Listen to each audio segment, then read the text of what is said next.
ગુજરાતમાં આપણે 15% આદિવાસી છે, દેશમાં આપણે 8% આદિવાસી છે, તો દર 7 વ્યક્તિ એક આદિવાસી ગુજરાતમાં છે. તો દર 7 જજમાં એક જજ આપણો હોવો જોઈએ કે નહીં હોવો જોઈએ? દર 7 જજમાં એક આદિવાસી જજ હોવો જોઈએ કે નહીં હોવો જોઈએ? દર 7 કલેક્ટર એસપી માં એક આપણો આદિવાસી હોવો જોઈએ કે નહીં હોવો જોઈએ? દર 7 રિયલ એસ્ટેટના બિલ્ડરોમાં એક આપણો બિલ્ડર હોવો જોઈએ કે નહીં હોવો જોઈએ? દર 7 મામલતદાર ટીડીઓમાં આપણો એક આદિવાસી હોવો જોઈએ કે નહીં હોવો જોઈએ? દર 7 પીઆઈ પીએસઆઈમાં એક આપણો હોવો જોઈએ કે નહીં હોવો જોઈએ? કેમ નથી?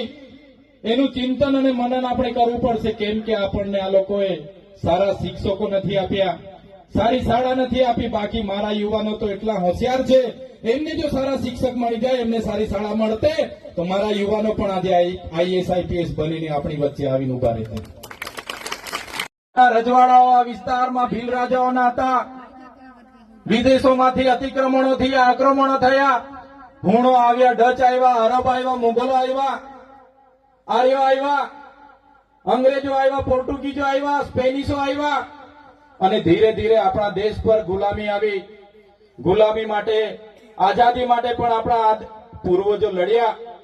દેશના વિકાસ માટે પણ આપણા લોકોએ ખૂબ મોટું યોગદાન આપ્યું છે. આ વિસ્તારમાં જયારે નર્મદા ડેમ માટે જમીનની જરૂર હતી, તો આપણા આદિવાસીઓએ ગામડાને ગામડા ખાલી કર્યા છે. આ વિસ્તારોમાં નેશનલ હાઈવે હોય, રેલવે હોય, હાઈ ટેન્શન લાઈનો દેવાની હોય કે નહેરો કાઢવાની હોય,